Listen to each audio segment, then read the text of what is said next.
तो hello everyone, welcome back.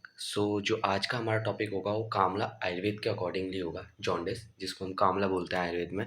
इसका previous video part 1 जो कि मॉडर्न के अकॉर्डिंग था वो मैं पोस्ट कर चुका हूँ। उसका लिंक आपको आई बटन में मिल जाएगा। नाउ आज जो हम शुरू करेंगे वो करेंगे कामला, उसके हम निदान, संप्राप्ति, लक्षण, भेद एवं चिकित्सा बिल्कुल एग्जैक्ट पॉइंट्स में देखेंगे। ज़्यादा लंबा नहीं होगी वीडियो, एग्जैक्ट पॉइंट्स और एग्जाम इंपॉर्टेंट जो पॉइंट्स हैं उनको हम यहाँ डिस्कस करेंगे। बढ़ते हैं अपने कामला की ओर।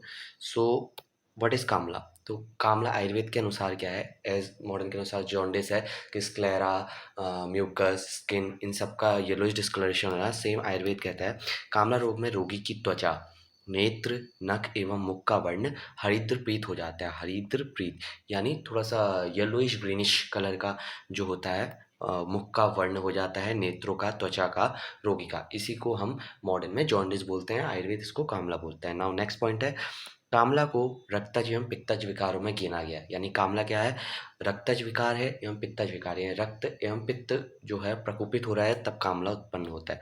एवं आचार्य चरक ने पांडु की प्रथमान अवस्था आचार्य चरक ने पांडु की प्रथमान अवस्था को कामला कहा है। ये गलत हो गया, पांडु की प्रथमान अवस्था को आचार्य चरक जो है वो कामला बोलते हैं। यानी आचार्य चरक का कहना है कि पहले जो है ह्यूमन को होता है आपका एनीमिया, पांडु, और उसके बाद अगर वो प्रकोपित अन्न का, पित्तवर्धक अन्न का जो है सेवन करता है तो उसको अल्टीमेटली जो है जॉन्डिस डेवलप हो जाता है, कामला डेवलप हो जाता है। तो ये था हमारा कामला का इंट्रोडक्शन।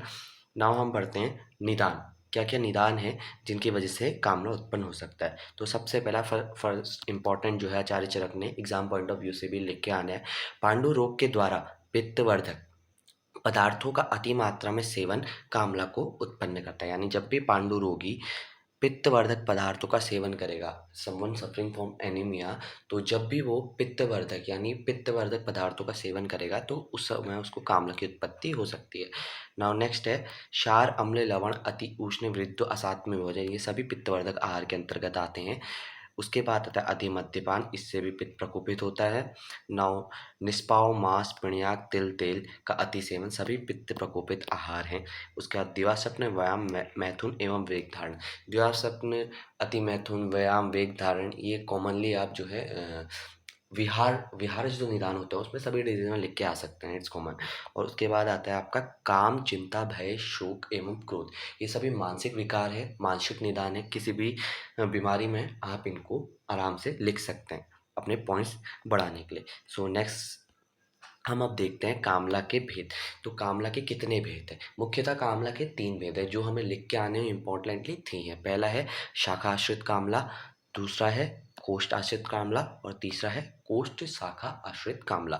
शाखा आश्रित कामला को हम कंपेयर कर सकते हैं ऑब्स्ट्रक्टिव जॉन्डिस से। अब देखिए बहुत अच्छी तरीके से हम इसको ऑब्स्ट्रक्टिव जॉन्डिस से कंपेयर कर सकते हैं, क्योंकि ऑब्स्ट्रक्टिव जॉन्डिस में क्या होता है, किसी भी कारण ऑब्स्ट्रक्शन अगर होता है बॉडी में और बिलीरुबिन का जो है वो डिस्पोज नहीं हो पा रहा है बॉडी में, यूरिन के थ्रू डिस्पोज नहीं हो रहा है, बॉडी में फैल रहा है तो ऑब्स्ट्रक्शन के कारण। तो यही चीज़ हमारा है जो शाखा आश्रित कामला आयुर्वेद में बोलता है। यानी ऑब्स्ट्रक्शन होगा आयुर्वेद में भी। कौन करेगा ऑब्स्ट्रक्शन? कफ। जब कफ प्रकोपित हो जाएगा, मार्ग अवरोध कर देगा, तो उसकी वजह से वात प्रकोपित हो जाएगा। प्रकोपित वात क्या करेगा, पित्त को अपने स्वस्थान से हटाकर वो शाखाओं में फेंक देगा। यानी शाखाओं में फेंकेगा और उससे जो अल्टीमेटली डेवलप होगा वो होगा शाखा आश्रित कामला। तो ये थे इसके मॉडर्न से अगर आप कंपेयर करना चाहें। नेक्स्ट कोष्ठ आश्रित कामला क्या होगा, जब प्रकोपित पित्त कोष्ठ में स्थान बना लेगा अपना तो उसको हम करेंगे कोष्ठ आश्रित कामला। नेक्स्ट है तीसरा कोष्ठ शाखा आश्रित कामला। अब कोष्ठ शाखा आश्रित कामला क्या है आपका, हीमोलाइटिक जॉन्डिस। मॉडर्न बोलता है हीमोलाइटिक जॉन्डिस, यानी एक्सेसिव ब्रेकडाउन जब आरबीसी का होता है तो बॉडी में बिलीरुबिन की लेवल जो होती है, बिलीरुबिन की लेवल बढ़ती है, ये मॉडर्न बोलता है। नाउ आयुर्वेद भी इसको बहुत अच्छे तरीके से कंपेयर करता है। यानी आयुर्वेद ने इस बात बहुत सालों पहले बोल दी थी। यानी जब भी किसी भी कारण रक्त कोशिकाएं बॉडी में टूटेंगी, जब भी रक्त कोशिकाएं यानी आरबीसीज का ब्रेकडाउन बॉडी में टूटेगा तो उससे क्या होगा, पित्त प्रकोपित होगा, यानी पित्त बढ़ेगा। अल्टीमेटली पित्त बढ़ने की वजह से आपका कोष्ठ शाखा आश्रित कामला की उत्पत्ति होगी।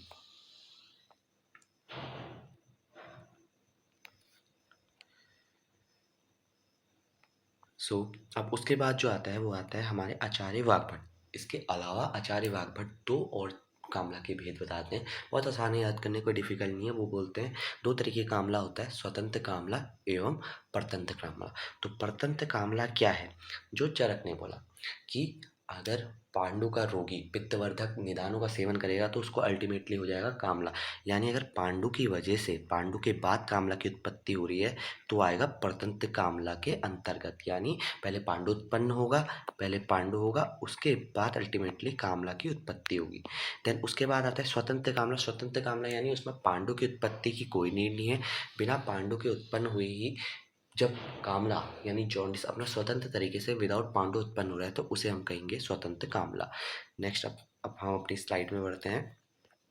शाखाश्रित कामला जैसे मैंने शॉर्ट में समझा दिया था, तो रूक्ष शीतल गुरु एवं मधुर द्रव्यों के सेवन व अति व्यायाम करने से, इन सभी चीज़ों के सेवन से या अति व्यायाम करने से कफ के द्वारा मार्ग अवरोध होने से मूर्छित वायु, कफ मार्ग अवरोध करेगा, उसके बाद जो मूर्छित वायु होगी अपने स्थान से पित्ताशय से निकलकर शाखाओं में फेंक देती है। यानी पित्त को जो है अपने स्थान से निकाल के शाखाओं में फेंक देगी, जिससे शाखा आश्रित कामला उत्पन्न होगा। बहुत इजी डेफिनेशन है। कफ जो है ऑब्स्ट्रक्शन करेगा, मार्ग अवरोध करेगा, प्रकोपित वायु जो होगा वो पित्त को अपने स्व स्थान से निकाल के शाखाओं में फेंक देगा, जिससे शाखा आश्रित कामला उत्पन्न हो जाएगा। नेक्स्ट एक बहुत इंपॉर्टेंट पॉइंट आता है आपका, जब शाखा आश्रित कामला यदि लंबे समय तक रहता है तो धातुक्षय के कारण, जब शाखा आश्रित कामला लंबे समय तक रहता है तो धातुक्षय के कारण वो हलीमक उत्पन्न करता है। हलीमक को ही पानकी भी बोलते हैं ना। आपके सिलेबस में आएंगी 2 टर्म कि व्हाट इज हलीमक एंड पानकी। तो जब शाखा आश्रित कामला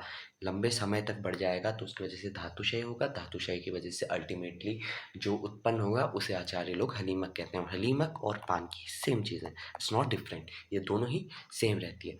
नाउ बढ़ते हैं अगली साइड की ओर। हम यहाँ पे देखते हैं इसकी संप्राप्ति। तो जैसे कि हमने संप्राप्ति डिस्कस कर ली है, किसी भी निदानों के सेवन से, ये शाखाश्रित कामला की पर्टिकुलर संप्राप्ति है। तो हमने निदानों का सेवन किया, कफ बढ़ गया, वृद्धि कफ द्वारा क्या हुआ? ऑब्स्ट्रक्शन, ऑब्स्ट्रक्शन की वजह से वात प्रकोप हुआ, वात जो है हमारा इंक्रीज हो गया, प्रकोप हो गया। कुपित वात द्वारा पित्त को शाखाओं में फेंकना, यहाँ पे शाखाओं में फेंक दिया, जैसी शाखाओं में फेंकेगा लक्षण उत्पन्न होना। लक्षण क्या है? त्वचा, नेत्र, नख, मूत्र का वर्ण पीत होना, देन मल का वर्ण श्वेत होना, और अल्टीमेटली जो है शाखाश्रित कामला आपका उत्पन्न हो जाएगा। ये आपकी संप्राप्ति है। नाउ नेक्स्ट हम मूव करते हैं, शाखाश्रित कामला के क्या पर्टिकुलर लक्षण देखने को मिलेंगे। और वैसे ही ये नॉर्मल कामला में भी आप ये पर्टिकुलर लक्षण डाल सकते हैं, ऐसा कोई दिक्कत नहीं है। तो सबसे पहले कामला में क्या देखने को मिलता है? नेत्र, मुख, त्वचा और नख का वर्ण हरित एवं पीत रंग का होना।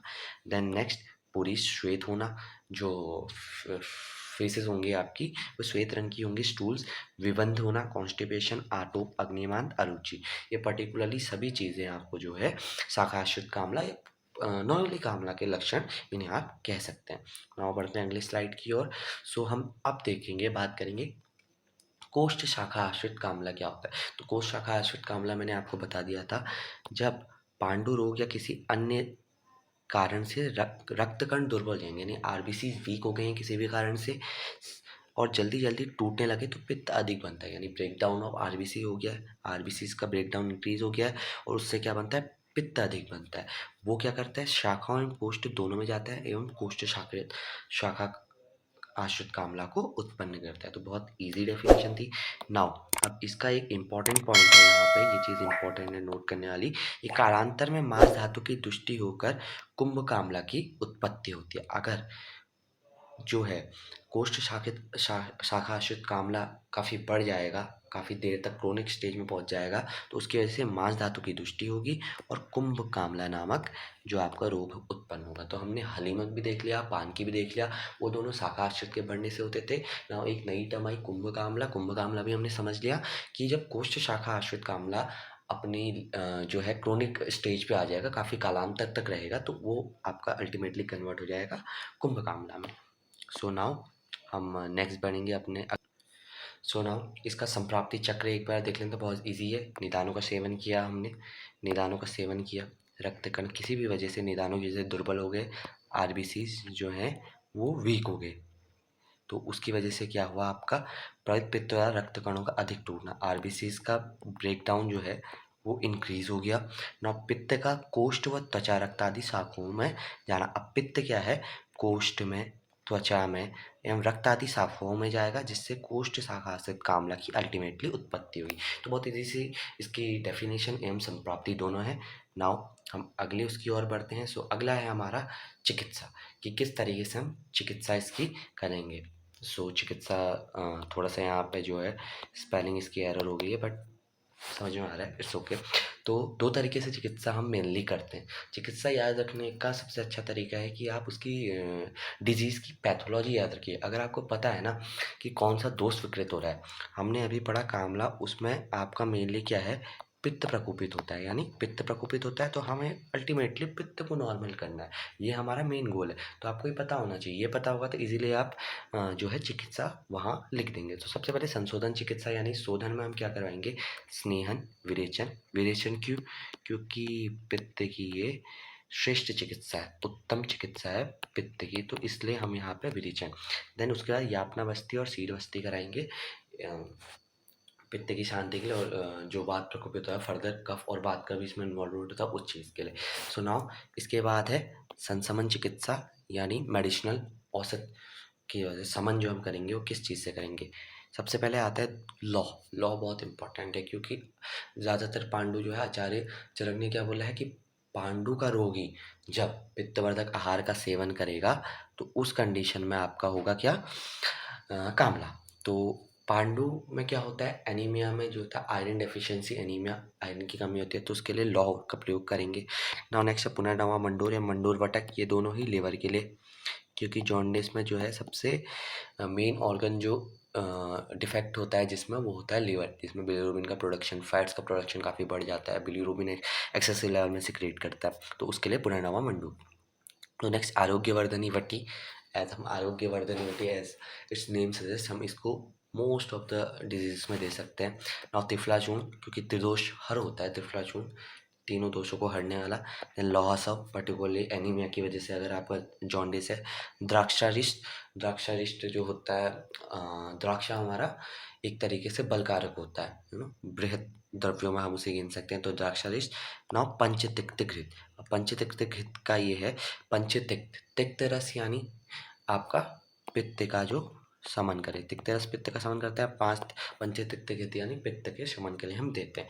सो ये थी इसकी बेसिक चिकित्सा। अगर आपको पैथोलॉजी समझ आएगी तो डिजीज की चिकित्सा आराम से समझ आ जाएगी। So if you like this video please subscribe करें, लाइक करें और शेयर करें। सो मिलते हैं हम अपने नेक्स्ट टॉपिक पे। Till then, thank you and have a nice day.